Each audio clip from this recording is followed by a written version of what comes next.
We're good? All right, hi. I'm Kermit Master. We have on the couch here, we can do a quick roll call. I'm Alak47. I'm S-Grunt. And This is Terriermon. Yep, and this is Fire Emblem Sacred Stones. This is the 8th game in the full Fire Emblem series, or the 2nd game that was released outside of Japan, and the last game released on the Game Boy Advance. Unfortunately, the route that we take between Ephraim and Erica's route, I have to cut off the donations very soon. Has that been cut off yet? I can give it 1 minute, basically, to cut off. I think we can call it. Okay. Unless someone sniped Ephraim's route with the $1,000, we're probably doing Erica's route. Yeah, based on what what we've been seeing for a while now. Yeah, Erica's up a whole $1,000, so pretty sure we're doing that. Yeah, all right then. So I'll give a countdown. Give me a second. Oh, wait. Menuing in Japanese is difficult. Okay, countdown. 3, 2, 1, go. Let's go. So in this category, I will be taking Erica's route. Around a third of the way through the game, I can choose to go with one of the two main characters, Erica, the female protagonist, or her twin sister, Ephraim, the male protagonist. And the route that I pick heavily changes the early game route anyways, even before I pick the route itself, which is why the donation bit war has to be cut off very early. So you do realize that you just called Ephraim Erica's sister, right? Did I? Yeah. Oh well. Anyway, this game, like you said, it has the two different stories, and then they converge for the last bit. What this means is that he has to plan his route based on which one he's going to be picking. He can't wait until the last second just to pick, because things change, and you need to set up for what each character's story has. Yeah, so this chapter you see here, which is chapter 1, is the last chapter that's exactly the same between the two routes. After this, everything will be very different. So you just saw him moving the cursor around in kind of a weird way there. That's because the random number generator in this game is deterministic. You can consistently and reliably manipulate the outcomes you're going to get, moving the cursor in such a way that the game has to map a new path, burns a certain number of random numbers in a list that is populated in the same way every time. So you can burn a certain number with certain cursor movement and then get the outcome you want. And the rest of this run is very, very heavily dependent on this RNG manipulation. Mm-hmm. And you'd think, why is this interesting? You know exactly what's going to happen. Well, things happen, and it's not always what you intend. The random numbers may be set up, but you have to execute, you have to menu very fast, and there's a lot of interesting things that happen just to get from point A to point B. Because, yeah, you can have the random numbers be in your favor all the time, but that doesn't mean it's fast. Mm-hmm. There kind of is a limit of how much you can manipulate. You can't just manipulate a critical hit on everything to save time. That's just unrealistic. And there are you just can't go for a perfect level up every time. Which, by the way, we haven't really talked too much about how characters grow with level ups. But every character has a set growth rate per stat, and that growth rate is that character's chance to gain a point in that stat when they level up. So we have here the paladin named Seth. Could you explain who Seth is for me? OP. OP. So Seth is the kind of head retainer knight of the royal family. So he's protecting Erica right now. And in Fire Emblem games, there's kind of a tradition of a really strong early unit that doesn't necessarily grow all that well. Not only does he grow well, but, well, he's already very strong, and we're manipulating things so we can get him the levels he wants. That means he is just going to be an absolute beast. In addition to the fact that he's very powerful in combat, he has good movement because of his horse. And javelins are his weapon of choice. They are 1 to 2 range. That is the key thing there, because if you are attacked by an enemy from 2 range, and you only have a weapon that hits 1 range, you won't counterattack. Javelins being 1 to 2 can hit either the square next to the character or 2 squares away. The downside of javelins is that they're pretty inaccurate and also one of the weakest weapons. But Seth is so strong that it usually doesn't matter in a lot of cases. And also, you see that little Pegasus there. That is Vanessa. She is also a very important unit. Now, horses don't really fly normally. So the ability to fly and just move over terrain and obstacles without a care is very important to your ability to move around the map. She doesn't have a very high strength growth, but that hardly matters. It just means sometimes you have to manipulate a few more random numbers than you would and take a little bit more time to get her good level ups. But she is going to be another one of the main combat units in this run. Yeah, so Vanessa starts very underleveled, and she starts pretty weak, although pretty fast as well. And given that having 2 really overpowered units, one being a flyer, one being Seth, really makes the game a lot easier. So my goal is to feed Vanessa as much experience as I can without losing much time. And there's gonna be a point later in the run where I want Vanessa to be at level 10 with good stats, so I can promote her, which is a mechanic in most Fire Emblem games where you promote a character from tier 1 to tier 2. That is strength, speed, defense, by the way. Yeah, so those stats, basically, just a quick rundown. You have your health, hit points. That's exactly what you think it is. You have your strength, which is what plays into the ability to deal damage, or for magical characters, magic. You have skill, which affects, among other things, your ability to hit and crit. And you have speed, which is your ability to either double attack or not get double attacked by other in combat, basically. And then there are the defenses. There's strength and defense and resistance. Defense is physical, and resistance is magical. And finally, there is luck, which is the last point Seth gained on that level that he just got. Luck factors into most equations, but is not weighted as heavily as the primary stat for that equation. So generally speaking on level ups, we want to look for strength is by far the most important stat. You need strength to do damage. No amount of RNG manipulation can prevent you from doing 0 damage. And speed is also very important, although it's actually not as important as you'd think in a manipulator run for Sacred Stones, because Vanessa and Seth are already really fast for the most part. Although you still want speed, it's just not as important as skill, actually. Skill is a stat that's really important for a manipulator run, because every 2 points of skill gives you 1 point of crit. And you can't manipulate a crit if you don't have crit, which is really important for some cases. So that is HP, strength, skill, and defense. And if you're wondering, wait, isn't this a game about like military conflict? Why are there zombies, weird eyeball monsters, and skeletons? Well, that's part of the plot of this game. Basically, there's this seal with monsters, and it's kind of being degraded and broken down, and you have to stop that from happening. You know, you gotta respect the lore. Yeah, so we haven't talked about chapter goals, but there's multiple different chapter goals. For this current chapter, okay, good. For this current chapter, it is a route chapter, which is the general term for a chapter where you're required to defeat every enemy unit on a map.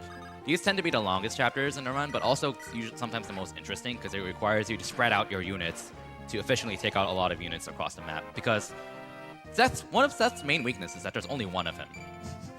So, same with Vanessa. There's only one of her. So, you have this axe user named Garcia. He's actually a pretty decent unit, pretty solid base stats for the early game. So he's actually strong enough to 2-hit KO all these skeletons here. Yeah, basically the way to think about it is skeletons are the most similar to your basic human enemies of any of the undead. The zombie types have tons of hit points, but not really any defense. And the eyeball ones are just, they move around, they have a lot of speed. Well, no, and a magic attack. They're flyers and use magic, but they're not fast. Which is why Seth using javelins is important, because that lets him counterattack all the eyeballs. Because their magic has 1 to 2 range. So we don't care about Garcia's level up. He's only a short-term unit. We only really care about level ups for Seth and Vanessa for the most part, because those are the 2 long-term units we want to use. Level ups on other characters usually don't matter. And you can see that village there. Not all of the villages have things that are important to the run, but there are a few that do. Yeah, visiting that village recruits loot, but a lot of casual players don't know that loot joins you anyways at the end of this chapter, as long as Arthur's alive. So Sometimes it just takes a village. Alright, so this boss is a defeat boss. This chapter is a defeat boss chapter. And I don't turn on animations usually, but I think we're going to have some animations for this because, you know, we're in a marathon and most people agree that the GB Fire Emblem animations are the best in the series. So this strat right here is a strat originated from Rudath. He is a Fire Emblem TASer and also does some LTCs, which is a challenge, abbreviation for a challenge of doing a low turn count. This strat here is courtesy to him, where basically I have Garcia carrying Seth. He's giving Seth to Vanessa here. And now Vanessa is able to drop Seth across the village and then be in range of the boss for next turn. So I can kill the boss on turn 3. Meanwhile, I'm putting Vanessa kind of in danger here to feed her more experience. But we're going to watch some animations. I think we're good with that. So, 8% crit. Seems good. If you're a Vanessa fan, you're going to love this run, by the way. You are really going to love this run. And that is a very good level up. The left stats are the stats you want to look for. They're HP, strength, skill, and speed, which, as we mentioned before, strength, skill, and speed are the 3 sets that are the most important. Fun fact, I found this RNG seed completely by accident, because when I was routing this on emulator, I accidentally killed an extra unit with Garcia, which you saw me do earlier, and then I ended turn, and I thought I made a mistake, and then this all happened, and I'm like, wow, what are the chances of this? Wow. It's funny how the RNG just lines up perfectly like that. So Vanessa just gained a weapon rank there. That's key for a couple units particularly. It'll come up more later, but weapon experience just... Bye, Joshua. Rip. Yeah. Yeah, Joshua tries to get a 30% crit on Vanessa with the 50 hit, but Vanessa just gets a 3% crit on him back. That's how you properly crit. She shows him how it's done. But weapon rank allows you to use more advanced weapons and also has a few other bonuses that don't really come into play until later. As you can see, that weapon is dealing a lot of damage to Vanessa, and that brings into play another mechanic for this game and the Fire Emblem series pretty much as a whole, and that is weapons are sometimes effective against other units more than some units more than others. So that bow has a damage number, its might. That number is tripled against flying units. So not the wielder's strength, just the weapon's might is tripled. And there are some other weapons that are really powerful later in the game that only get doubled, but we won't see those until a good 45 minutes in. All right, so this is what we call a Gaiden chapter. Gaiden is kind of a term in Fire Emblem games where I think it literally means side story. Yes, it does. They're usually optional side quest chapters in a lot of Fire Emblem games, but in this case, it's required. So we actually have a chapter where we use Ephraim, the other protagonist of the game. And we have this guy named Orson. He's basically a temporary Seth. Spoiler alert, he betrays you after this chapter. Oh no. Oh no. All right. This chapter is really, really boring because it's a Cease chapter where I have to get Ephraim to the very end. And it's just no real way to speed it up at all. Like, you just have to kill whatever's in the way, and it's just really boring. I think there's a solution to that, though. Yeah, the isn't there? enemies have a lot of sympathy for me, so they decided to kind of get out of my way to make this a less boring chapter and unequip all their weapons and rescue their friends, because they really fight for their friends. So what happened there is called the enemy control glitch. There are a couple ways to activate it, but the general principle is that you have to reset when an enemy ends their turn on an actor tile. What is an actor tile? Well, in this case, it's the far upper left tile, which becomes one after you open a door or a chest or something like that. Also, later on, you will see him use the torch staff as the primary method for activating the glitch. When you use the torch staff, the tile you use it on becomes an actor tile, and you are then able to use the enemy control glitch by soft resetting on the proper timing. Yeah, so I wanted to point out these two enemies. This guy's a monk. He uses light magic, and this guy is a soldier. He uses lances, but they decided to try to trade professions, but it's not going very well. They just don't know what to do now. A Yeah. lot of this is actually planned, like them rescuing their friends. That's just so there's less movement. Enemy movement obviously takes time, so he wants to minimize that. All right, so I bought 10 javelins with 4,000 gold. I'm going to use my remaining 1,000 to buy a torch staff. It's funny how that math works out perfectly, because I actually need all 10 javelins I got. All right, so this is what we call a fog of war, where your vision is very limited. Most characters have a vision range of 3. You can't see past that. But there is a really helpful tool called the torch staff, which, as Alec mentioned, when you use the torch staff on a tile, you can see around that tile. But when you use that tile, also becomes what we call an actor tile. So in that specific spot, what we're going to see happen is the very first enemy that moves in this chapter is a soldier. He's going to kind of step on that, and then I can just reset there. And enemy control glitch. So this is not strictly necessary, but when I was routing this and I saw the RNG, there was a 1, meaning if you have a crit rate, you're probably going to crit. So I just fed Vanessa a random crit there, and it's funny how that works out perfectly. Just getting her the experience she needs to get to level 10 in time. That's all there is to it. Yeah. And this boss has 39 HP in Japanese version. He has, I think, 26, 27 on English version. Don't ask me why. Yeah, language version differences, There's a lot. they get weird in Fire Emblem. Like, some of them make sense, some of them make absolutely none.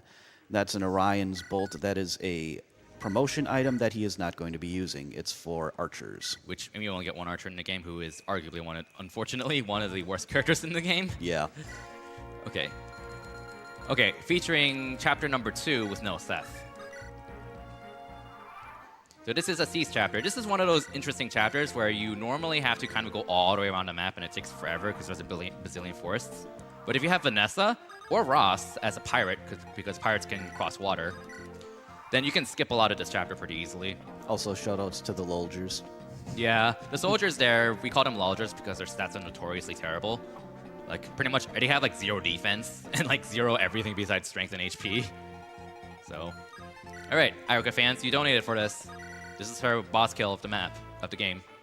Hey! So you can see she has 15 might with her rapier there. That's an example of that weapon being super effective or just strong against Cavalry. cavalry units and also armored knights. Yeah, rapier works out really nicely because Erica would not have any crit at all in that boss normally. Oops. I should try to turn off animations. I completely forgot. Oops, we just lost a minute. We're going to have some fun here. So yeah, he doesn't bring many units just to speed up the turns, and now the enemies are all going to be attacking Vanessa. He needs to grind some experience and levels on her, of course, and there's also just the fact that you can't really prevent them from attacking without enemy control glitch, and that's not really worth it in this map. Yeah, like you can enemy control glitch this map technically with the upper left corner tile, but it's like not worth it. In fact, It would take no, minutes. it should be I think. impossible because there's no changeable tiles on this map. Yeah, that's true. Yeah, that's you true. can't. Never mind. There's no way to enemy control glitch this. I was going to say it's up there in pretty inaccessible territory anyway. It would take Yeah. way too long. But if you can't do it to begin with, then so that these archers, you can see they would Ow. do a lot of damage if they hit Vanessa, and there's that ballista, which would also be super effective against flyers. Turn off animations. GG. Yeah, so the animations don't affect the random number generator, fortunately, but they obviously do take time. So for most of the combat, they're going to be off. He just wants to show off a few of them, like he said, because they're cool. Yeah, they're cool. Orson betrayed us. Spoiler alert. Okay, so Arthur Colm. This chapter is another Cease chapter. It's one of my favorite chapters, actually, with respect to the route, because normally, if you just want to beat the chapter, you would have Seth just carry Erica and just go to the end and just kill everything in the way. It's kind of boring. But we have 2 other side objectives to make. 1, this is a chapter where at the end, we want Vanessa to be level 10. She's currently level 7. Now 8, I think. So we still need to keep feeding her more experience. And she's becoming quite powerful. This is probably going to be the best Vanessa you're ever going to see, by the way. On the other hand, you also, to promote someone, you need their respective promotion item. In Vanessa's cape is the Elysian Whip. And there is a chest with the Elysian Whip in the very upper left corner of the map, which costs around 2 minutes to get, but it already pays itself off over the 2 or 3 chapters after it. Yeah, the Elysian Whip is the promotion item for flyers in general. In this case, you get either a Pegasus Knight or a Wyvern Rider, depending on the route that you use. And in order to use a promotion item, the unit using it needs to be level 10. So it's not just to make Vanessa stronger that he's leveling her up, because he wouldn't necessarily have to give her as many levels if he didn't have to get her to level 10. Just for strength purposes alone. It's because she needs to be level 10 to use the item. Alright, so yeah, I'm basically having Seth and Vanessa carry Colm and Erica. Colm is a thief that joined us a few chapters ago. Thieves, if they have a lockpick, they can open chests and doors for us, which is really handy, especially in the chapter here. Also, here, have a 2% crit. Bye.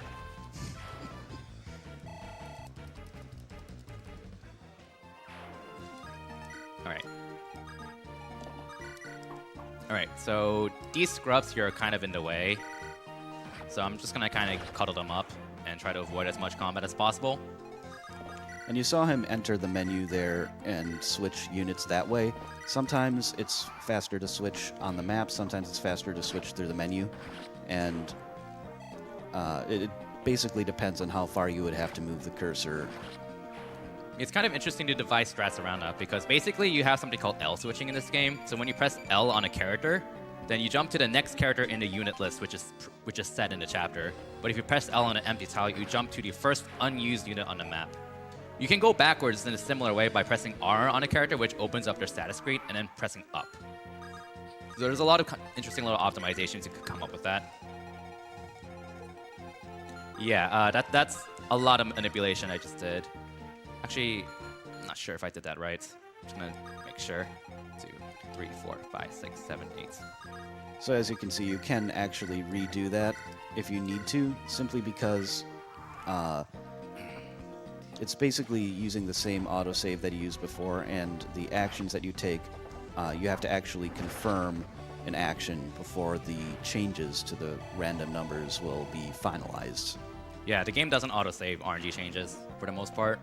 Seth has to kill the boss with a javelin, which is really difficult because javelins are really weak and inaccurate too. But Seth has to kill the boss at 2 range because he needs to be able to damage a wall that's in the way of the Elysian Whip on the next turn. And he's barely in range right now. Otherwise, he can just kill the boss in 2 hits with the Silver Lance without needing a crit. Okay, so I can end the chapter now, but again, I need the whip. So I'm gonna spend a few turns grabbing it. So I'm gonna weaken this wall. Seth has barely enough strength to destroy that wall in 2 hits, by the way. So it works out very nicely. And Vanessa and Colm also need to survive. They're not exactly very bulky, so they both die in 2 hits, I think. And there's 2 archers nearby. They both have longbows, which are unique bows that can allow you to attack from 3 range. Meaning, unless you have a longbow yourself, you cannot counterattack them. Very annoying to deal with. But fortunately, they all just miss Vanessa. Alright, so break down this wall. Colm is going to drop his iron sword. Important, because there's a knight that's going to attack him, and the knight beats Colm in the weapon triangle, and if Colm drops his iron sword, the knight has a higher chance of missing. Which never talked about the weapon triangle. No, we didn't. So let's go over that. So there are lances, swords, and axes. Swords have a bit less damage, but they have a higher hit rate. Lances are in the middle, and then axes have the highest damage, lowest chance to hit. But they also have different effects on each other. Swords are strong against axes, which are strong against lances, which are strong against swords. And when you're fighting an enemy that you beat in the weapon triangle, you gain 1 damage and 20% hit, is it? 15 in 15. this game. Okay, yeah, it varies from one game to another. Some of it's 10. And then they get the same as debuffs. Or vice versa, if you're losing the weapon triangle. Mm-hmm. Okay. Erica's route, you all donated for this. So here you go. This is the point of the game where you choose which character to go with. And we choose to go with Erica, because you all donated for her. Which, in my opinion, is a more fun route, so it's okay. Alright, so we're we're going to promote Vanessa immediately.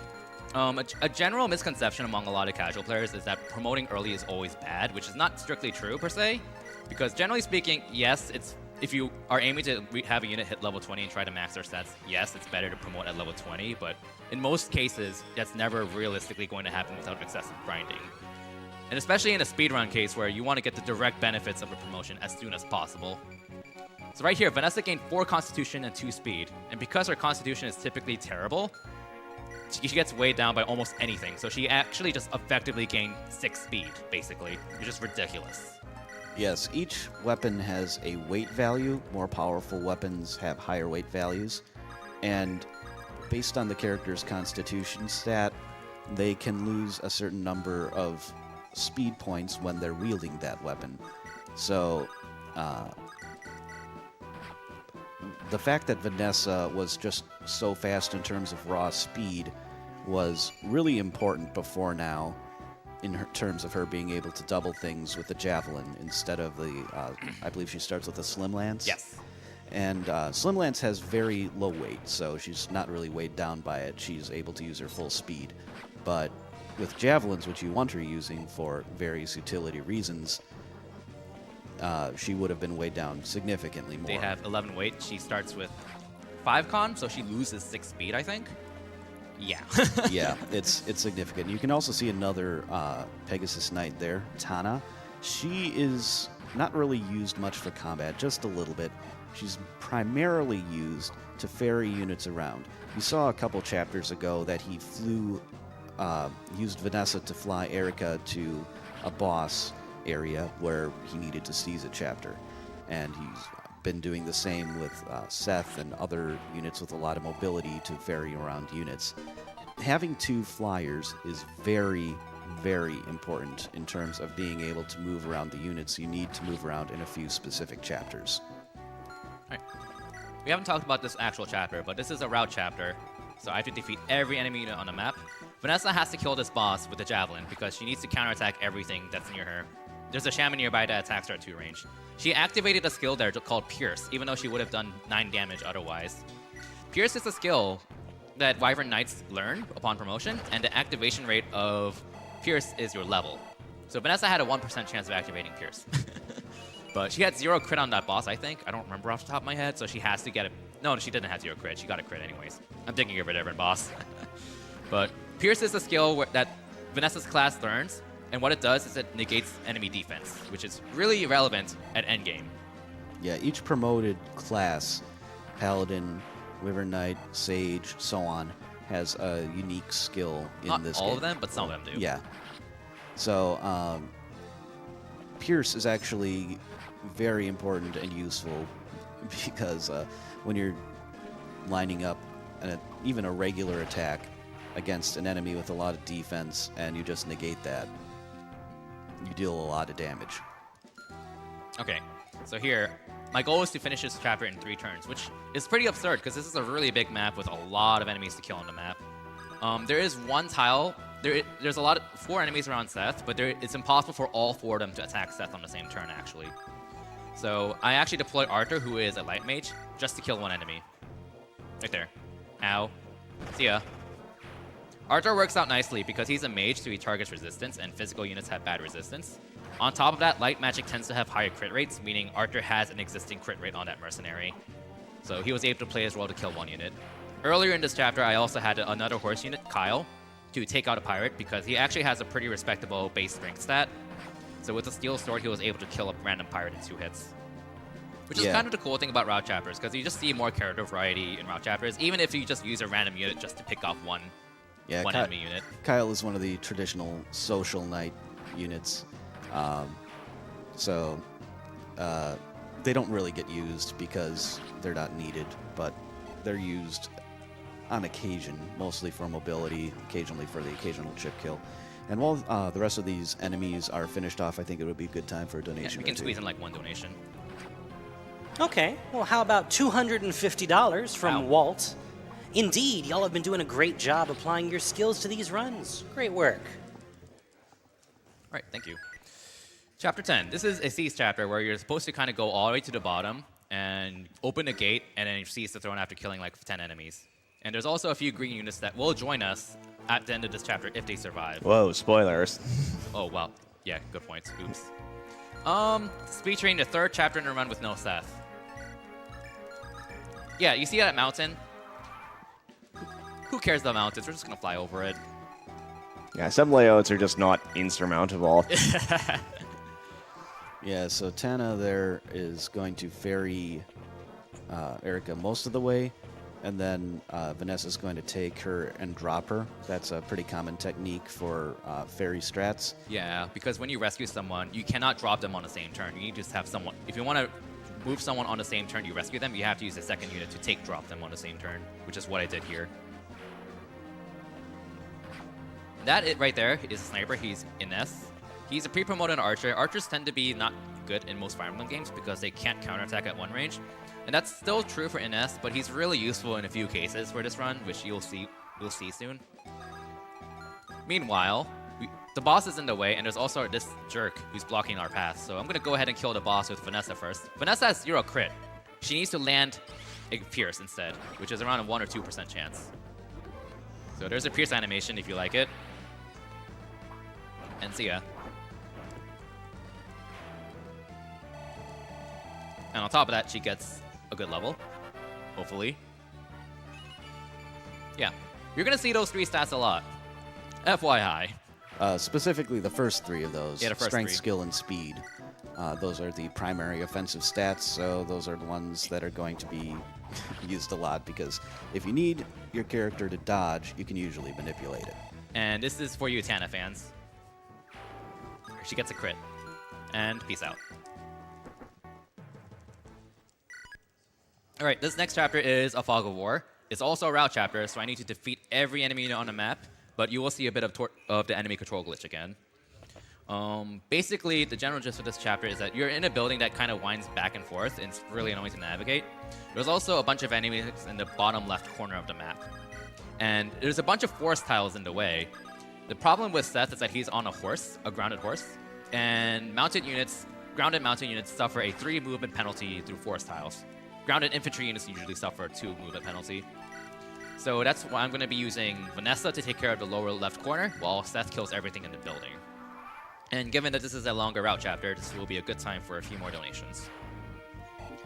Absolutely. And speaking of Seth, $20 from Anonymous. I'm really happy to see my first Fire Emblem game getting a run out, so I just had to make my first donation to AGDQ during it.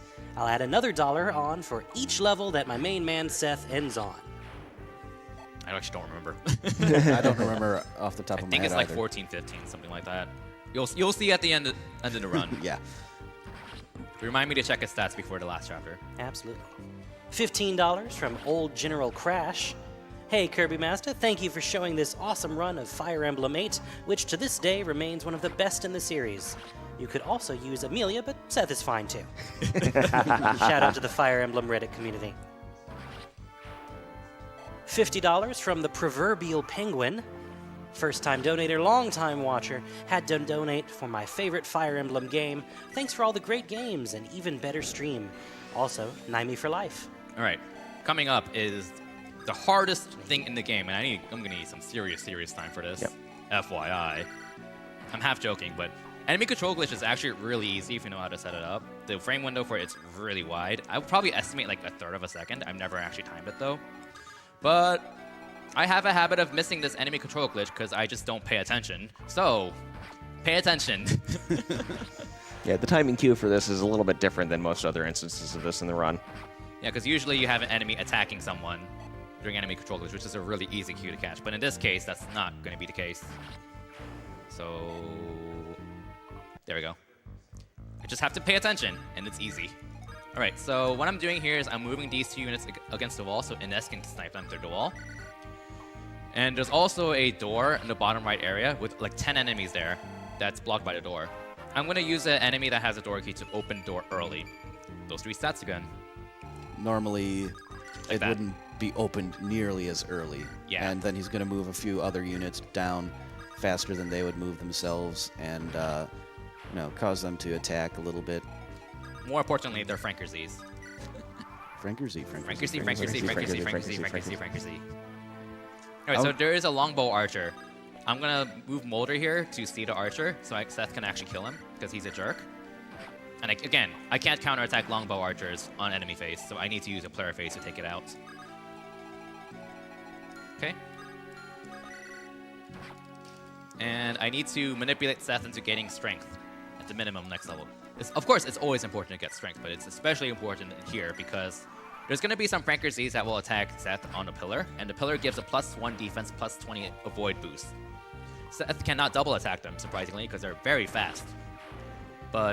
Meaning Seth has to kill them in one hit, but because thanks to the defense boost from the pillar, he doesn't kill them in one hit anymore. But gaining strength on his next level up will give him just enough strength to one-shot these Franker Z's coming up soon.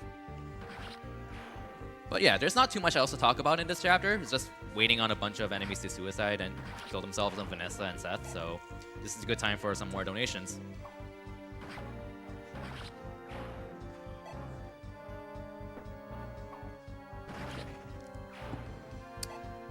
There we go. We're gonna see our lovely 3 stats again. Strength, skill, speed. Got $151 from Anonymous. I never expected to see a Fire Emblem game on GDQ. Some of my favorite old games. $20 from Nebbles48. Had to donate during the Fire Emblem run. FE is one of my favorite series, and Sacred Stones is one of my favorite games. Good luck to all the runners, and let's kill cancer. Thank you. $150 from Hawkeye40. Wish I wasn't working during the Sacred Stones run. Shout out from Serene's Forest. Donation to Runner's Choice. Yeah, that's one of the main Fire Emblem communities on the internet. And we have another turn of enemies suiciding, so take it away. $150 from Anonymous. Erica is the best. Fire Emblem is one of my favorite series of all times, and I couldn't not donate during it. Hi, Kaz. Hashtag Team Chibi SIRL.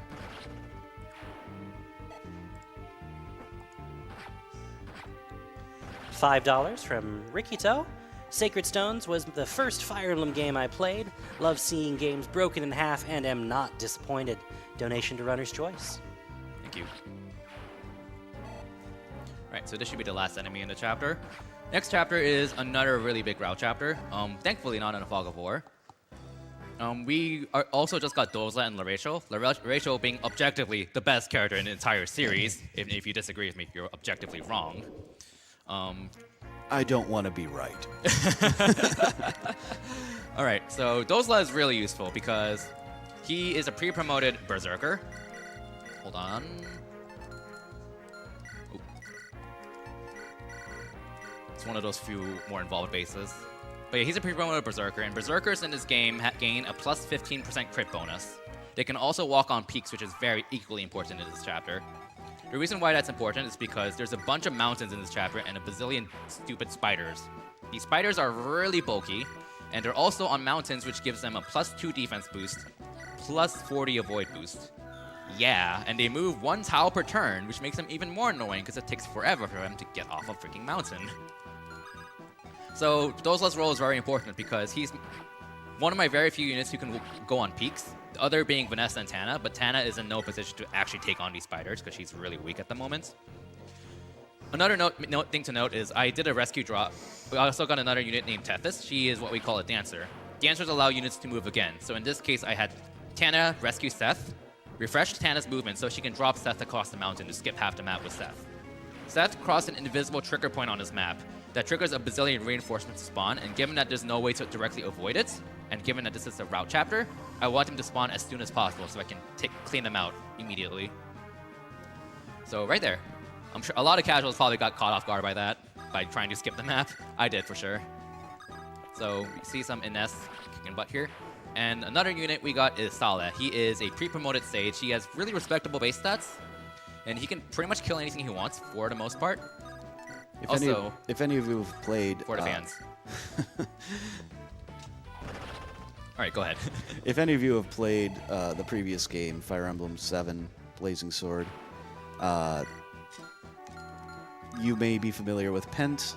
Saleh is kind of like Pent, not quite as good. You could call him Pent Light. But he's still really good and really useful. Okay. Yeah, so the thing with Sala is that if you saw the Fire Emblem run last year, you saw some significant use of the rescue and warp staffs, which you get late game, which allow you to warp faraway units to the staff user and vice versa. Those two staffs require having a B rank and A rank, but Saleh only starts with C rank staves, unfortunately. So we're not going to see those staffs used at all in this run because training Saleh's staff rank to B rank costs way too much time to do, and also wastes some of his turns that he could be better spending in a speedrun setting. So it's kind of unfortunate, but this run is still very fast. So Those gargoyle enemies have pretty high defenses and strength, but they don't really have much resistance at all. So those two that are down by Saleh are pretty easy pickings for him. And here we go. Another level. I think I've seen Strength, that level skill, up. speed. Have you? I think it's my first time seeing that. All right, so there's going to be a lot more enemy killing since this is another route chapter. So it's probably another good time for some more donations. Yep. Sounds good to me. $33 from Karma Jolt. Fire Emblem. I hardly knew him. Also, marginally fun fact, the Sacred Stones in this game are the same Sacred Stones from Double Dragon 3 The Sacred Stones. Erica's route is nice, but it doesn't give you a chance to recruit Bimmy. Anyway, keep up the great work. This is Karma Jolt, and I'm telling my friends you're great. Bimmy Lee is best Lee. $50 from Cabs. I love Fire Emblem. Makes me feel really smart, like when sending a single person to take out an entire army every battle. Classical tactical maneuver. $20 from Dux Tim. Had to donate during the Fire Emblem run. I love Fire Emblem, and I want to see Cancer get the boot. Good luck, Kirby. By the way, I want to see someone beat the one level I can't beat in Super Mario 3D World.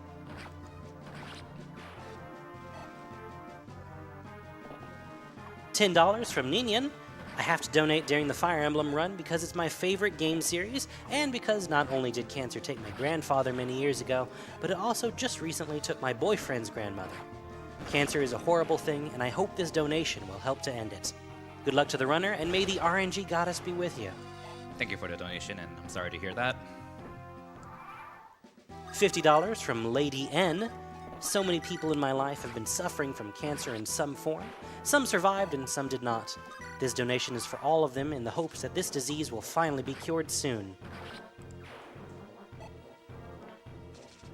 $10 from Kurth101. Lost both my grandmother and dog to cancer last year, so glad this is going to a good cause.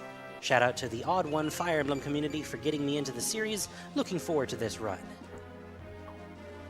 Something interesting to note. There's a unit you can recruit on this chapter called Ewan. He's what we call a trainee unit, similar to Amelia and Ross. They're kind of like a tier 0 unit.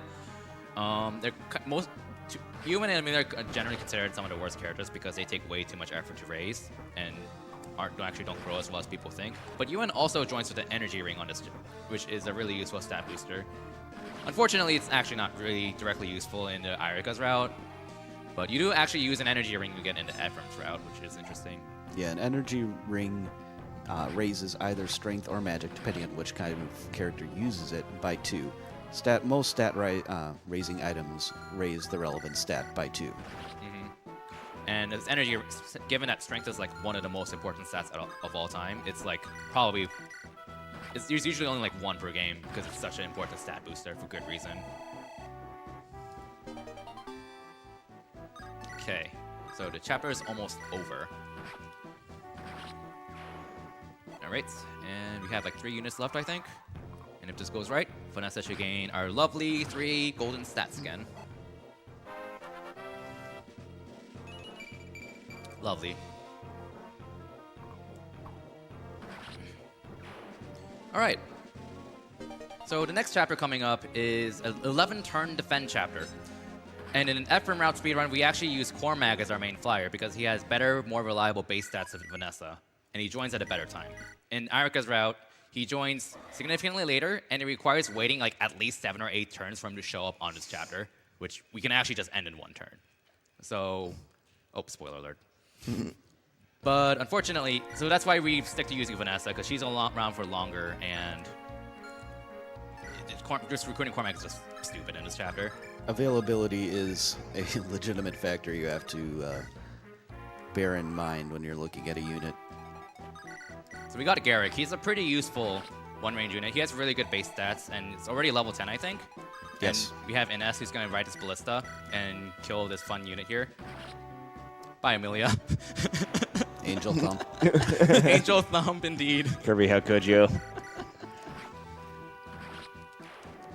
Oh, well. Oh, well, she's not going to add much to the run anyways. I can tell so many people are going to be angry at me for that. That is not part of the route. I routed it in for fun. All right, so Sala is gonna be awesome here. So if you're a Sala fan, woo, 3% crit. This boss is incredibly bulky. Like he's able to tank a crit from Sala, which targets resistance too. So killing this boss in one turn is actually really difficult. And it's also very important that he used that specific tome because you can see only a 3% chance. He got 5 from the tome, so it would have been a 0 because it was less if he had been using his other magic tome. But he will be using that other tome, Elfire, instead of Thunder, quite a bit because he does need to grind some weapon experience on Saleh so that he's able to use an even more powerful tome, Excalibur, later on. Yes, so the Thunder Tome gives Saleh 1 weapon experience per hit and 2 weapon experience for a killing blow. So typically speaking, if Saleh 2-hit KOs an enemy with Thunder, he gains 3 weapon experience. With Elfire, that is actually doubled. So in other words, you gain 4 weapon experience for a killing blow and 2 for a hit.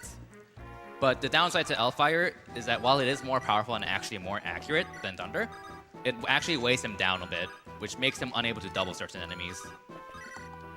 Whoa, I always forget to turn off animations. It's alright. So a little bit of ironic timing there. We just got $20 from IC254 who says, Amelia is best girl. You're objectively wrong. I am Also, don't forget... Okay, good. I was going to say. I apologize. Not really. Getting flashbacks to RPG Limit Break there. Yeah, so Saleh plays kind of an important role here because not only do we need to raise his weapon experience, but there's a lot of 1 to 2 range enemies on this map. And Saleh plays the role of just clearing the path for our mounted units, Seth and Vanessa, to go through. This is a classic Siege chapter, so what my goal is to eventually have Seth and Vanessa carry Erica and Tethys, the dancer, to the throne as quickly as I can. So a bit of manipulation here. So this guy here is a thief. You can recruit him by talking to him with Laracial, I think, but he's in the way, and he's useless for us, so we're just going to kill him. He's very fast, so we cannot actually double him. So you have to manipulate a crit with Thunder on him. And that item he just got is rather important. It's not important for the run, but it's very useful otherwise. It's called a member's card, which allows you to visit a secret shop, which I think there's a secret shop in this map. It's in the green patch to the left of the throne, I think. I don't remember off the top of my head.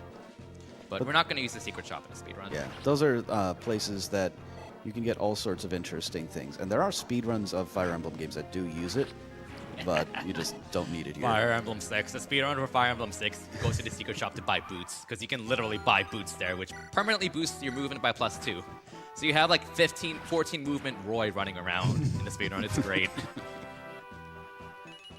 I think they realized how stupid it was after that game, so you can't buy boots anywhere after that. Yeah, boots are actually really hard to come by in this game, even with the post-game content that they added. Yeah, you can get infinite boots in this game, but that requires doing some manipulation with the Lagdo Ruins. There's actually a guide for manipulating that somewhere on GameFAQs where if you do the manipulation properly, you can always spawn an enemy that drops at boots. Swift Souls in this game, but I'm just going to call them boots because it's a stupid name in my opinion.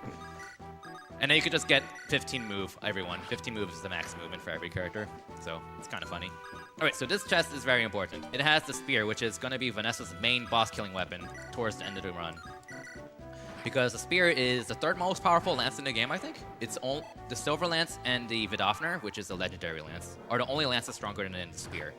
However, the spear is reasonably accurate. It has 1 to 2 range, which the other lances do not. Very important. And on top of that, what makes it a good boss-killing weapon is the fact that it has +5 crit. It doesn't sound like much, but given that I've been getting a lot of important kills with Sala, getting +5 crit from the Thunder Tome, it's pretty important for a manipulated run. You might even say it's critical. It's a very critical point. But yeah, that just goes into the idea of manipulating fast rather than manipulating more, because if you use the weapon that has a greater chance to hit that will still kill, then you might have to do less RNG burn, and that's just faster. Right here, having Erica and Tethys close together near the throne is really useful because thanks to Tethys being able to refresh Erica, I can effectively have her seize the throne from 10 squares away. She's exactly 10 tiles away, and I want to be as far away from the throne as I can while being able to seize it because... excuse me. That means Seth can kill fewer enemies because you want to avoid killing enemies you don't need to kill. That's why there's 2 random knights just kind of surviving there, chilling. Alright, so Seth is running out of javelins, so Vanessa's going to give him one. Alright, here, have a crit. This crit is actually really annoying to manipulate, because as you can see from the stat screen, 42 hit is not very reliable. So even with a 30% crit, the chances of killing this boss is kind of low, because Seth also does not double attack this boss, since he's very fast.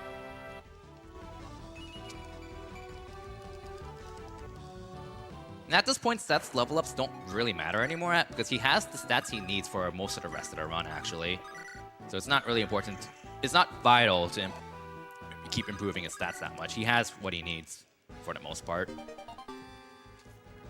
And these are the first 2 of those weapons that I mentioned earlier that only get their might doubled on something they're super effective against. The important one is the Tome, Excalibur. That's going to go on Saleh, and he's going to be able to use it soon, but he can't quite use it at the start of this chapter. It is strong against flyers and monsters. It's in some games, not this game. Okay. And, yeah, just monsters. That's right. We checked this before the run. Sorry, I'm tired. It's all right. I've been doing a lot over the last There is a couple lot days. to remember in this game, and I would not be surprised if I said something wrong in this game.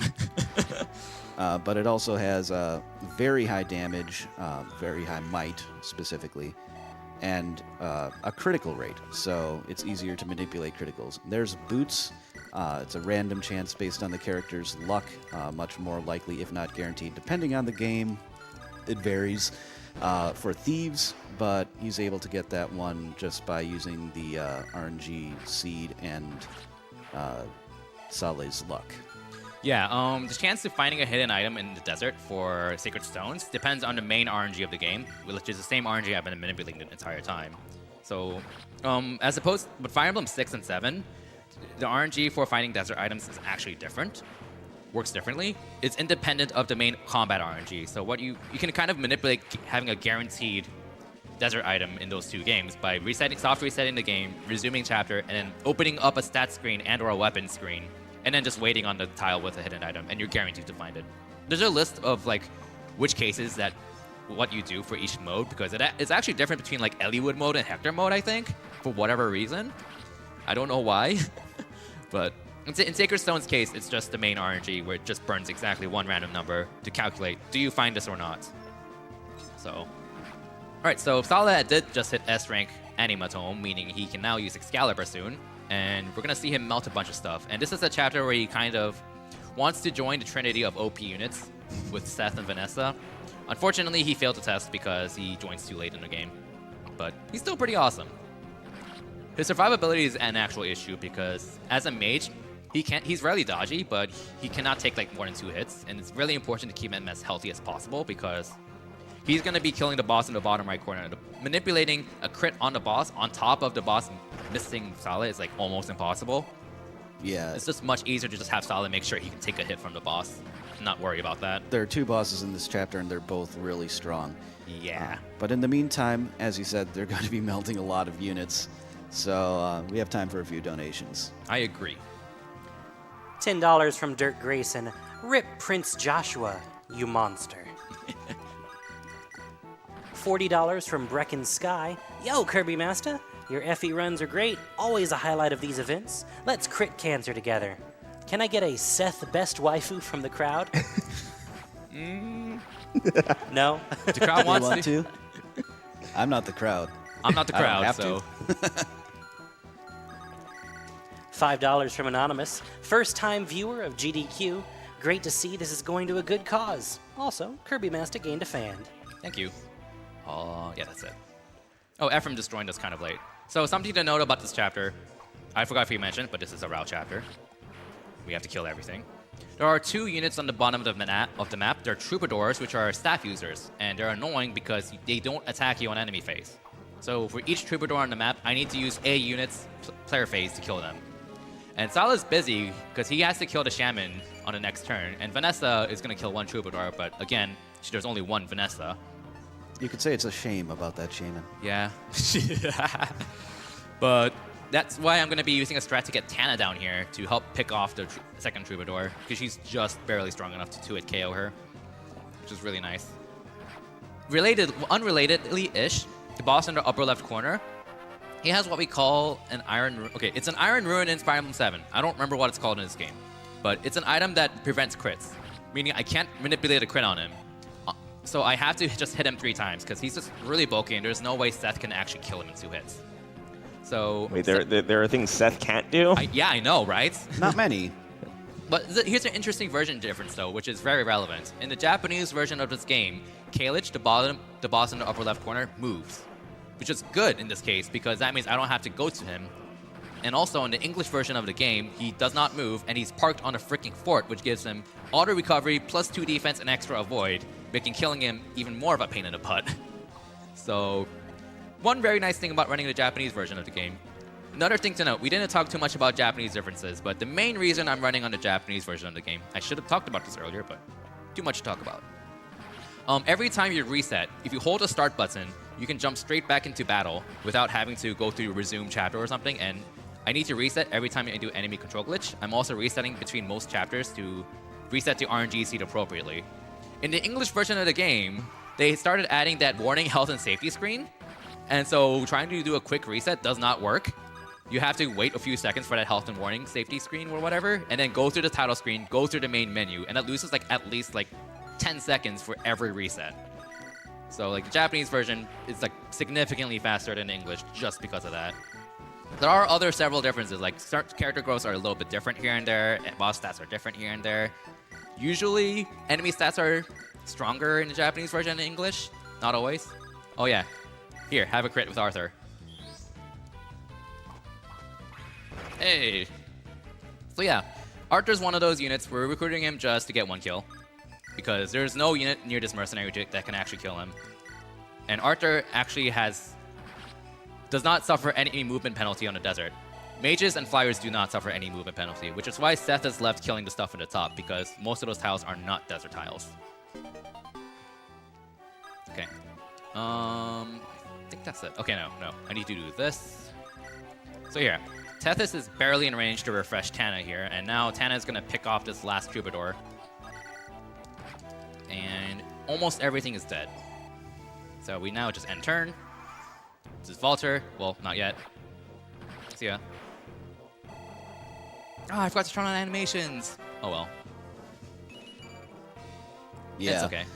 He would have wanted it for this specific attack right here, Boom. Bye.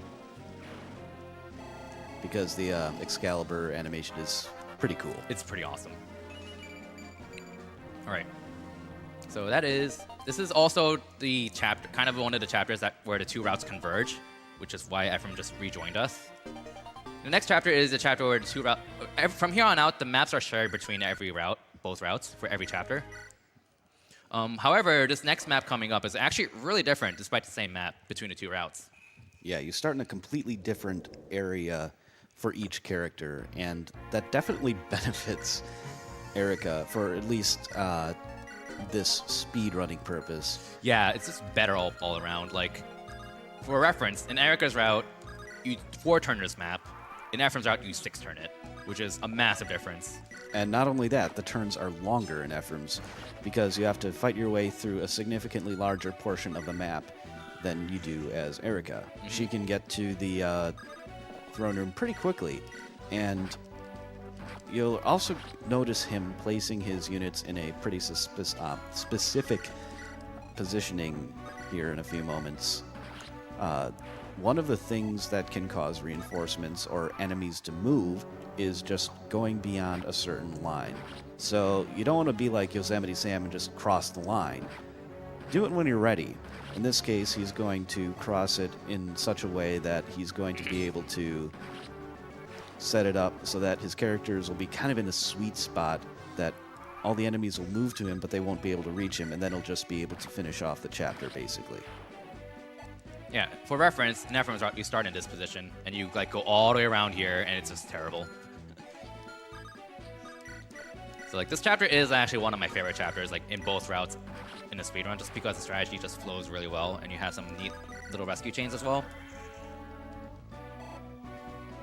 And I definitely want to give a shout out to a lot of the people who worked on the speedrun, especially Viken and Rudath and Gwimpage, who really contributed a lot to the community and the route as well, and a lot of ideas.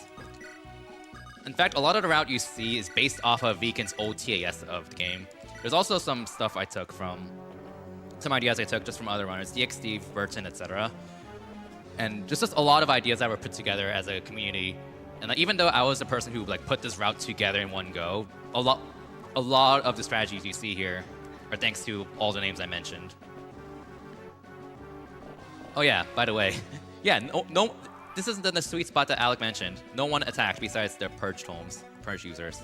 Yeah, and those are ranged attack of, I believe it's 3 to 10? 3 to 10. Yeah.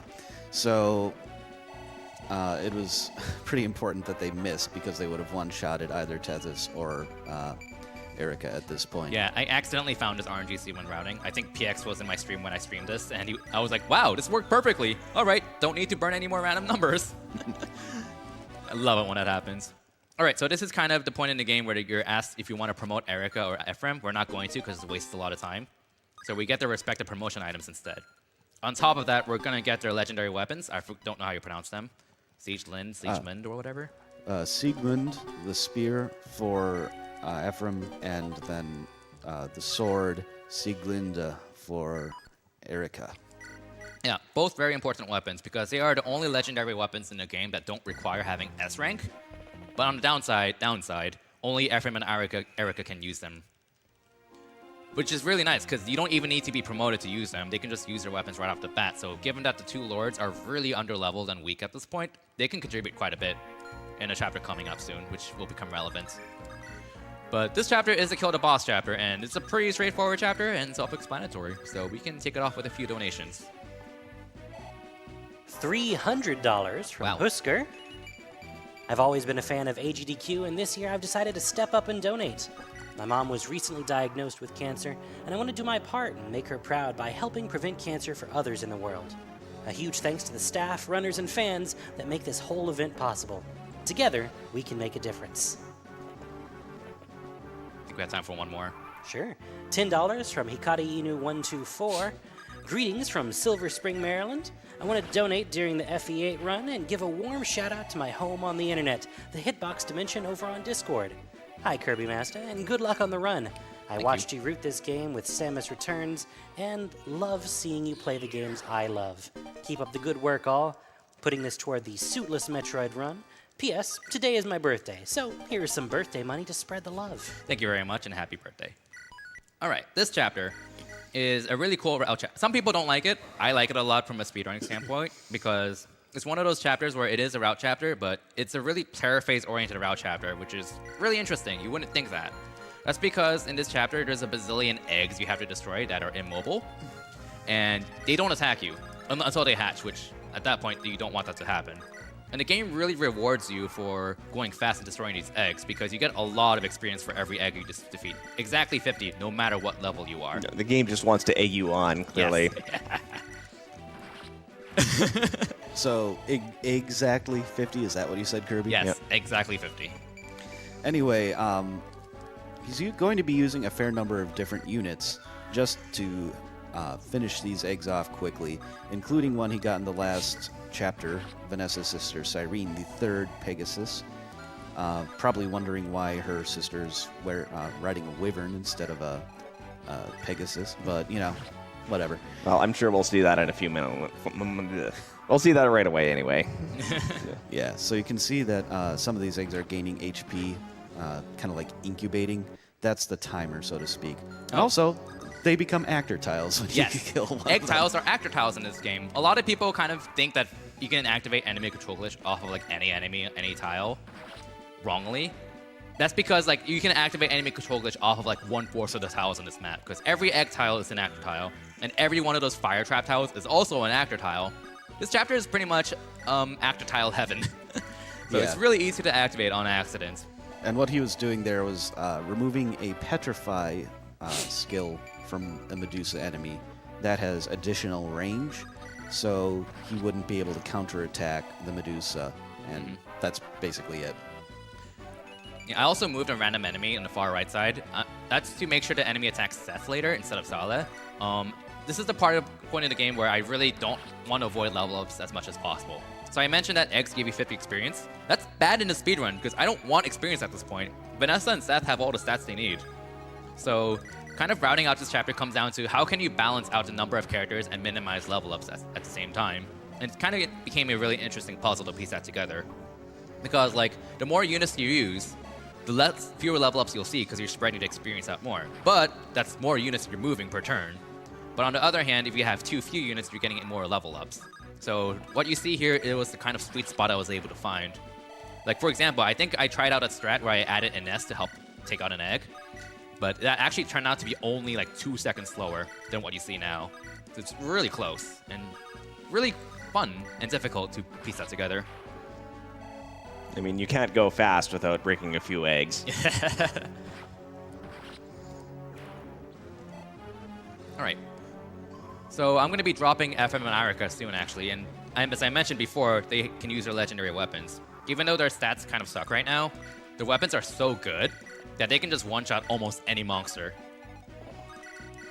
As long as they don't miss. So, like, if you're an Ephraim fan, Ephraim's going to get a kill on this map. Right here. I think if you scramble, you can fit in a donation, or maybe even 2. You can, hey, 2 or 3 would work. Oh, quit egging them on. Yes. $20.18 from Poochie.exe. Shout out to the adorable Terriermon on the couch. Best of luck to Kirby Master, and may the RNG be ever in your favor. I mean, if you know the list, sure, why not? Please put this toward Terriermon's choice. Can we assume that to be my choice? Because the Terriermon's mine. I'd say so. $10 from Smuckers. First time donating to this wonderful event. This game got me through a lot of car rides as a kid. I spent an entire summer getting through Lagdo ruins. Keep on keeping on. Hashtag Cormag hype. If you wanted Cormag, you would have wanted Ephraim route, unfortunately. Right. Either way, seems like this is Smucker's jam. Wait, is that right? Yeah, that's right. Okay, keep going. $60 from Crispy191. Hey guys, always happy to see a Fire Emblem game getting totally broken. It's amazing how much work goes into a run like this. Love the event, keep up the good work. Put my money toward the next bonus run. $20.18 from Mochiko88. Excited to see the Fire Emblem in GDQ once again. My girlfriend introduced me to GDQ last year, and it was our first hangout back when we were getting to know each other as friends. Can't believe it's been a year now. Gotta donate during one of my favorite franchises, of course, and Sacred Stones is excellent. Let's kick cancer's butt. One more quick one. Sure. $10 from Anonymous. This $10 is donated in loving memory of Joshua, Amelia, and Rennick. May their sacrifice be remembered. Those aren't the only deaths in the run. And with that, this chapter is over easy. It was an excellent chapter.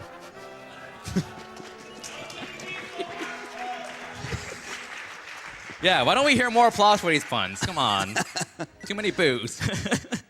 All right, this is the best chapter in all Fire Emblem speedrunning. I am right. You are all going to be wrong if you disagree with me. Why? Because we are going to see the Rachel. Yes! Wow, the crowd's pretty quiet. I'm very sad. Okay, on a serious note, Rachel is actually really useful here because she has more movement than my other staff users. I could technically swap Saleh or Molder to a closer tile, but it takes more time than just using Rachel instead. And she comes with her own torch staff, which is really convenient. So what you're saying is you're well-staffed. Yes. That one burned. That one burned. All right, so this is a very long defense chapter, but... Well, fortunately, we can just, torch their formations and run. Yes.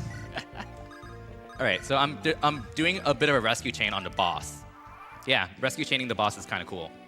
Because the boss is normally in the very bottom left corner, but I used some generals in the fog and moved some enemies out of the way, so I can now just kill the boss right now, and that will end the chapter early. And conveniently enough, I don't need to burn any random numbers to get the crit. So, yeah. Alright, so I'm going to be getting a bunch of items here. I want to make sure. Hardest part of menuing, good. Do not drop Erica's sword, good. I have a habit of just mashing A through here, because in every frame drought, you just mash A instead. Very easy to mix them up. Alright, so this is the biggest map in a run, and a pretty massive siege chapter, but it's going to be kind of self-explanatory. The thing to note is what I want to do is, during enemy phase, I want there to be no grounded units at all. That means that enemies that can only reach grounded units, not units on like peaks or whatever, will not move at all, which saves a lot of time.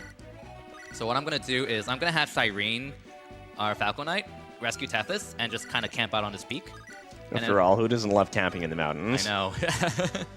And then Vanessa camps on the thicket, which grounded units cannot cross. So only most of the enemies that move. Is that supposed to happen? I don't remember. We'll see. I don't remember if that's supposed to happen. But one of the other things that he's doing is he actually wants to have a fair amount of damage. That is not supposed to happen. No. Okay. He does want a fair amount of damage on Vanessa, but not that much on that turn. I know what I did wrong. I forgot to do a burn with Cyrene. Okay. So I was hoping this run would be a reset-less run with no major resets, but no unintended resets, rather. Yeah, but it happens. All right, so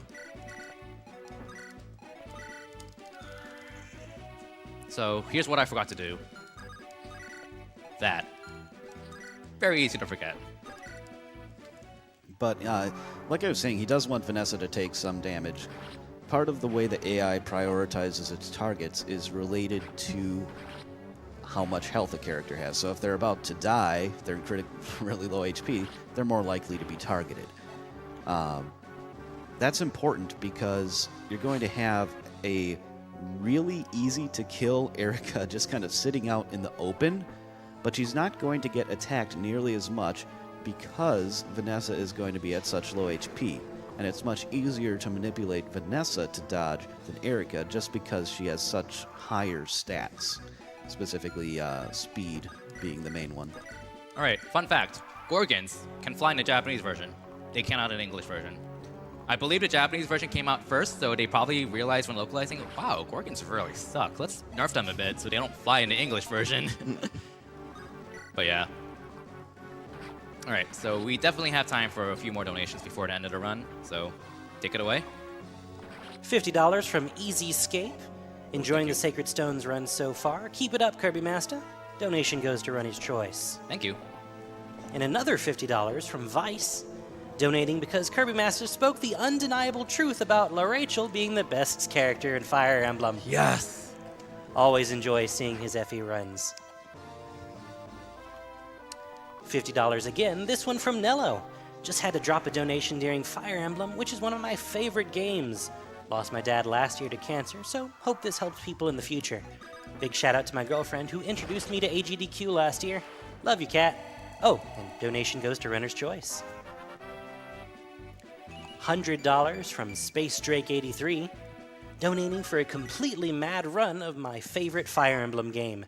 Great job, Kirby Master and crew, and let's conquer cancer. Also, Vanessa and Heroes win, Nintendo.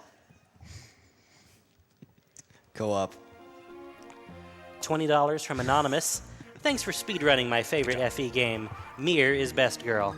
Shout out to Fire Emblem General. This is officially a co-op world record. Thank you, Asquan, for contributing. You're welcome. Yeah, just smashing start a bit. All right, so this chapter, you can actually clear this in 2 turns pretty quickly, but I'm actually burning a turn intentionally here to wait for a bunch of skeletons to move out of the way.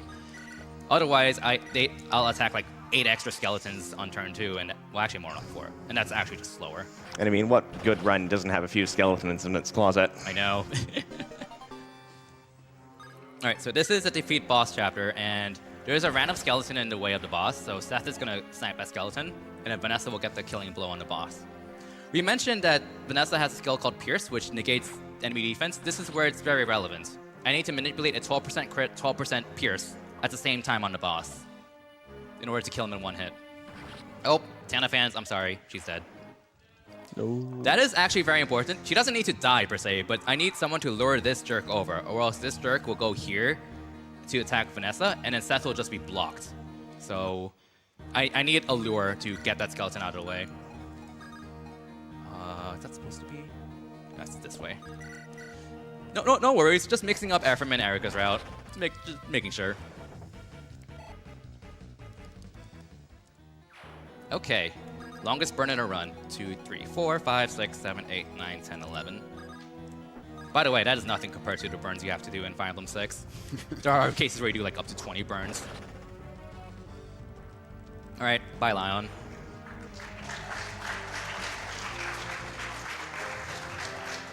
Alright, how many Ephraim fans are in the audience? I want to hear as many cheers as you want. In fact, if there's enough cheers for Ephraim, I got a present for you. I want to hear from the audience. Enough Ephraim round? Let's do it. Yeah? All right.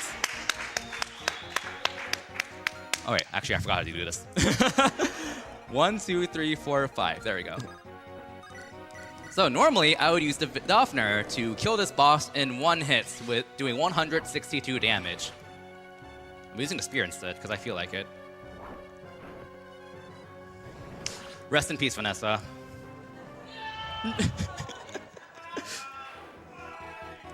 You see what you did, audience? You killed Good job, Vanessa. audience. It's all your fault. All right, let's have Seth have a go. You chose this. I mean, what can't Seth do, right? If Yeah. anyone should be able to Look at that damage crit. this boss, He's gonna crit the boss.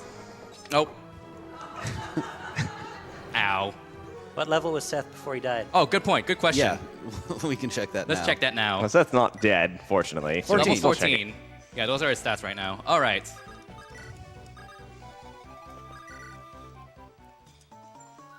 One last dance for the run.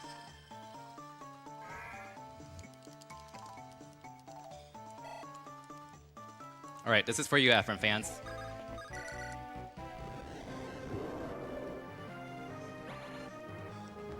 Poke. There we go.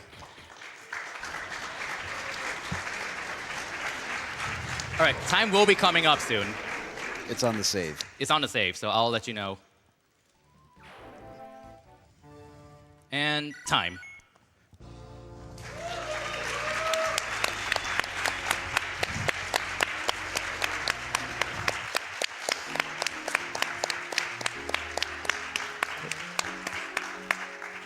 Yep, that's Sacred Stones in 1 hour 16.